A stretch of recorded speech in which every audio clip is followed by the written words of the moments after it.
All right, welcome to the Straight Red Card. I was just putting on a a concert while Brett was doing things in the loo and refilling. It's like the Canadian version of crash test dummies. You know the. Oh, I hated that song. Fucking hated that song. That's what you're listening to, except for their whistling it, right? Oh God, that was the worst song. No, my whistling's way better than that song. Stupid. I was doing all kinds of weird shit. I thought you said you put it on like you were watching a YouTube video of a whistling concert. Okay, no, whistling while I was gone is one thing. I thought you were watching something. Okay, never mind. I said I was putting on a whistling concert while you were gone. I take back the insults I slung towards you because I thought you were putting it on like you put it on YouTube to watch. I'm like, dude, really? Come on. No. Bloomington's not that far deep south, you know? Dude, if I was on YouTube watching whistling concerts, just stab me in the skull and end it. Okay. That's what I thought was strange. Oh, whatever. Okay. At least I've regained the lost respect that I just had for you a second ago. So we're good. We're good now. Thank you. I'm glad we got that all sorted out. And I'm glad I'm super lucid. All right. We're going to do winger depth. You're going to notice on this list, some of these guys are center attacking midfielders, and you're going to say to yourself, why are Derek and Brett putting center attacking midfielders on this winger list? And I will say to that because Greg Berhalter does not play a 10. He does not play a center attacking midfield player. When's the last time you saw Aronson or Reyna play midfield for the U.S. men's national team? Never. They play winger. So that's where those folks ended up on this list because we are trying to be somewhat realistic about who is going to be on the depth chart for Greg as he is looking towards World Cup qualifiers coming up in 20 days or so. Does that make sense, Brett? Mm-hmm. Okay. And while you're at it, subscribe to the show. Make sure you like it. And that's enough. Those two things will be fine. You can comment as well. As you know, we read them.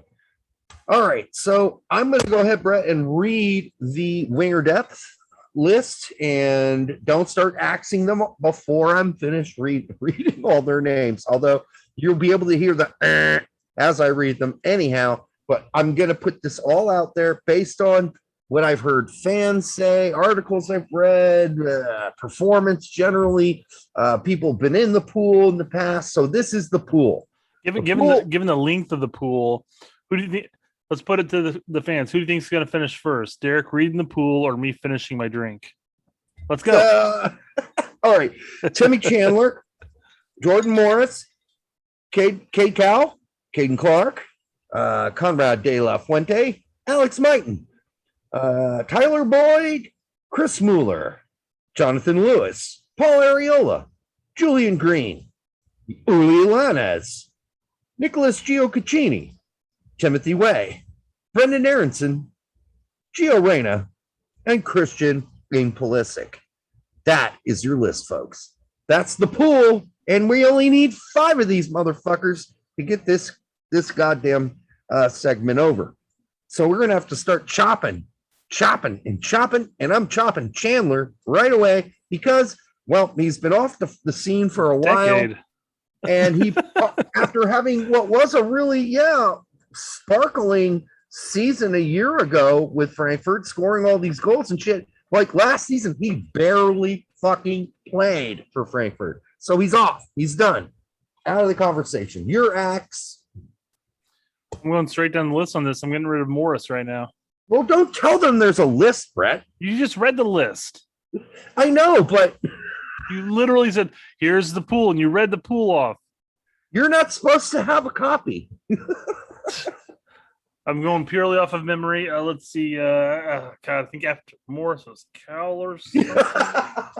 Okay. No, seriously, I'm maxing Morris. We haven't been going off the list. We've been bouncing around anyways, especially in the midfield depth one. Regardless, Morris is out. He's on his second knee injury. He hasn't even returned yet. And quite frankly, who knows how he's going to return? Yeah, it could be bad, but yeah, people on the we do use lists here. We don't write any scripts. My memory is incredibly short as is. Yeah, I know. I don't. No, I mean, I don't have a list on there. crap. I'm going to forget who would even start. Come on. I couldn't even remember. Is it Cade, Cal, Caden, Cal? It's Caden, Cal, Caden Clark. I see Cal? C. Cal and C. Clark. Yeah, exactly. I couldn't remember which one was a Caden and which one was a Caden, which one was a Cade. And how did their families hang out? And then they're like, yeah, we're both going with Cade. And the other one said, no. You go with Cade. We're going to get an N on that motherfucker. And we're making it Caden. It's like what the hell is that spelling? Scrabble. It's like Scrabble. You put out there, and then they put theirs or something like that, Yeah, exactly. They just added an extra letter to it, and they beat you on points. It's way to go, exactly. Cowles or Clarks, whoever did it. It's extra points. It's extra points for the Clark got triple family. Points by adding the N in there. Son of a bitch. The Clark family wins. In fairness, though, Cade between Caden, even if it's triple, I mean that's going difference between 4 points to 7 points. This is way too much TMI for Scrabble, Brett. All right. Cade Cowell, I'm axing him next because he didn't get to play in the Nations League. Yeah, he's a very promising player, but he's nowhere near the top 5 in this pool. Again, going off of the fact that we have a camp here very soon, and we're going to see a roster soon, I'm going to go ahead and ask Clark as well, even though I know Berhalter wants to get Clark in there. And it's very possible that Clark might get brought in there. And I have to go back and take a look to see even who we're playing in August. But it's possible maybe he can get included because Berhalter really wants to see him. But if I have to pick my top 5, he doesn't make it right now of winger depth. Yeah. I mean, let's wait till he gets to Leipzig and starts doing just wait till he gets his first national team appearance. I mean, yeah, and you don't want that to still be at the Red Bulls and play in August. Let's say he gets called up in August and he gets a couple minutes. Let's wait till that before we start throwing him in there. You are right. He might squeak in on this top 5. For Berhalter, he might.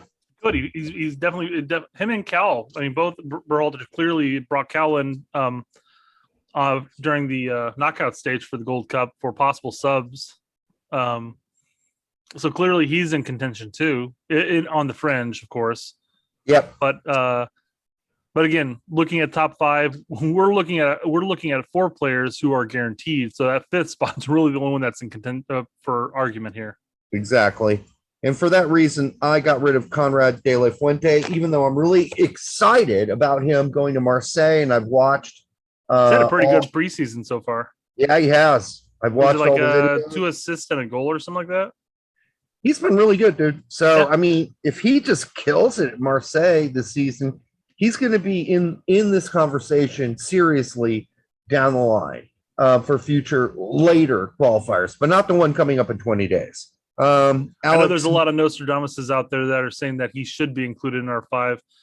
But again, we're looking at a player who's basically had nothing but Barcelona B playing time and preseason. So let's wait till he starts doing something with his club. Now, if he takes his preseason, he moves it into the regular season, absolutely in contention. He's definitely going to be talked about as an option. Yeah, don't smoke the bowl until somebody puts weed into it, right? So you got to wait. You got to let this one you got to let somebody pack it. He's got to pack the bowl. All right. And once he does that, then we can start talking about smoking the bowl. But we're not there yet. Okay. You got a little time to go. And so let's ease up on, I love Conrad de la Fuente, but let's ease up on him being in the 23 during qualifiers quite yet. His time with the Nats have been fine. I mean, he had a decent camp. I'd still like to see more from him, but let's see what he does this season. Go from there. From what I've seen, it's goddamn been impressive. Oh, yeah, absolutely, yes. Yeah, let's pull the reins in a little. Your go. I feel like throwing out an easy one here, and I'm going with Lewis. Not sure why Lewis is even in contention in the pool. I mean, I understand why you put him in there because he was in there at Gold Cup, but that was for the laughs, wasn't it? Like you're going for a reaction here, right? No, I put him in there because Berhalter likes him a lot. So, but then it looks like, maybe Berhalter was like, yeah, I fucked up. This guy does not really belong on this team. So I mean, after starting him in the first game, start playing for Colorado, and then we'll maybe talk. Even then, probably not. Yeah, start scoring some goals, getting assists, playing every game, playing 90 for Colorado, and then we'll be a superstar on Colorado, and then we'll talk about it. I asked Alex Mighton. I'm going to take that one away from you because you might not know as much about him, but he plays for Nottingham Forest, so he's about to be Horvath's teammate. Alex Mighton has never really expressed any interest in playing for the United States and hasn't so far, but he's just another winger to keep your mind on because he's got a lot of potential. He's young. He may not be good enough for the very high, blustery standards of the English national team down the line, so he might consider us down the line. But no, not in 20 days. No. Well, it doesn't. Definitely doesn't stop the hordes of U.S. men's national team fans of flooding his and many other possible dual national Twitter pages with American flags. Yeah, go ahead and do that if you want. It helps. Like flooding it, and it's funny because you see all the English fans and stuff like that. Like, why would they downgrade to go play for the United States? I'm like, why would downgrade? Why wouldn't they? Downgrade? Really? We're a downgrade from the English national team? Not by much. Not if you start the best 11 we've got. It is not a downgrade. It's ridiculous that. Well, you know what? That's why a lot of English soccer fans are insufferable. Honestly, they have a very high opinion of their own team, very high, and their teams are just not that good. I'm sorry. Sorry, Simon. All right, your turn. While I definitely wanted to see him in the Gold Cup, and he might have worked his way up into contention. I think I'm gonna have to ask Mueller here. Yeah, you got to ask Mueller. He didn't even get called up. So I don't get continued to get called out. Is it Mueller or is it Mueller? You know what? Whatever he wants, whatever Chris wants. But in Germany, it would be Mueller. And if he wants to go by Mueller because he wants to be associated, that's how I pronounce it. I don't know if that's how it's pronounced. I mean, if he wants to be associated with a working animal, I'm fine with that. I'm not going to stop him from it. Speaking of working animals, I am going to get rid of Tyler Boyd. Hardworking kind of player, but having a real big club issue. His club doesn't want him. He publicly came out before they said they didn't want him, said he wanted to really prove himself at Besiktas, and they're like, nah, dude, fuck, you ain't going to prove yourself here. Get out. And so now he's looking for another club. It looks like Sivasspor will try to re-sign him. He was on loan there last season where he did fairly well. But yeah, his career with the national team, his career with his clubs or wherever he goes, it's all in transition right now. And that's not a guy you want 20 days from now on the national team. You're next guy. Oh, it's my go, huh? Yes. Okay. That's what we'll start this edit. I'm gonna have to get rid of Yuli. Don't even know Lanez in this. Oh, Ulysses Lanez. Okay, yes, I'm with you on that. The dude is gonna go play in 2 Bundesliga in Austria at St. Pölten, a team that 2 other Americans, Brendan Servania and Booth, both played at last year when they were in the Austrian Bundesliga. They got relegated, and now this guy who's a promising player, it looked like at one point, went to Wolfsburg, has had some injuries, got banished to the United States for a while for some weird reason, and then returned back. It could have been for treatment, but it was never really clear or spelled out. And now he's playing like at a second Bundesliga team. A two Bundesliga team in Austria? No, this guy ain't ready for prime time. No, I'm not sorry. even the slightest. He's out. You're next. I'm next, so you're next. I thought I just. Oh, you eliminate Uli. Mhm. I'm going to eliminate Paul or Areola. Sure. Good, but not great. Can't cut like he used to. Speed's a little off. Well, I think if anybody listened to our last couple of Gold Cup segments, we said enough about Areola. Yeah. He's past his prime at this point. The number of injuries he's suffered has just taken away from what his biggest strengths were, and he could be serviceable in the Gold Cup, and even against some CONCACAF teams for that matter. But we're looking at a limited number of spots available, and quite frankly, those spots are filling up faster than he can run. Exactly. Yep. Exactly.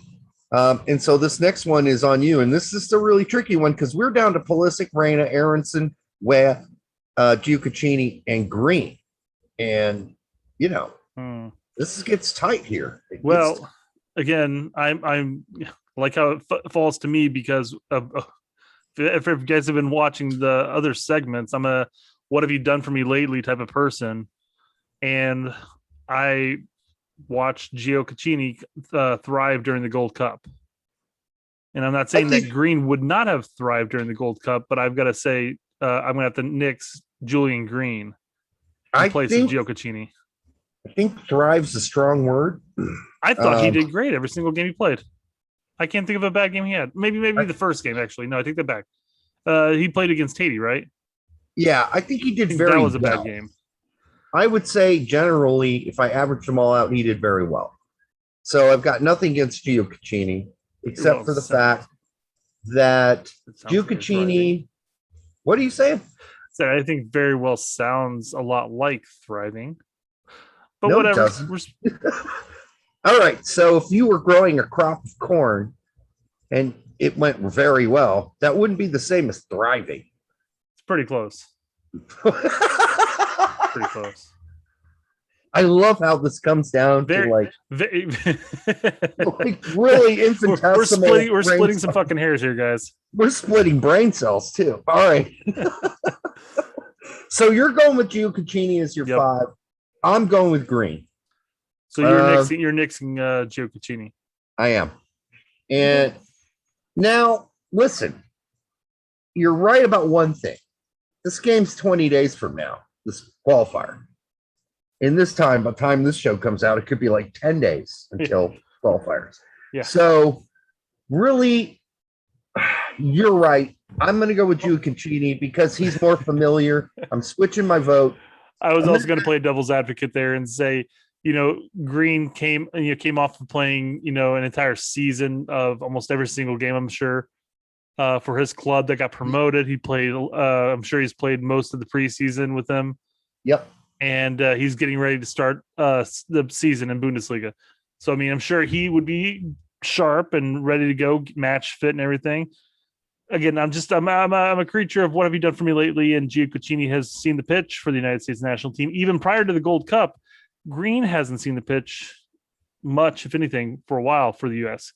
That's not a lot against Green in that sense. It's the fact that Berhalter and previous didn't include him. But yeah, this isn't so much about familiarity for me because I'm really familiar with Julian Green's last season with Greuther Fürth.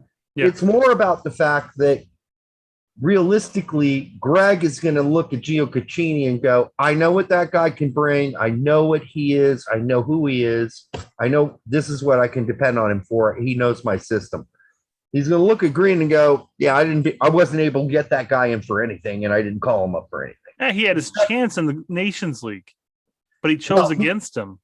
He was called up for Gold Cup. Green. No. He was initially brought in the provisionary roster for the Nations League, but he never called him in for the actual 23. That's right, but he was called in. Sure, I'm just saying that if we're taking into consideration all the other Euro players that Berhalter did not call up prior to for the Gold Cup and the reasons for that for preseason and everything like that, if he really wanted to see Green, he should have taken a look at him during the Nations League.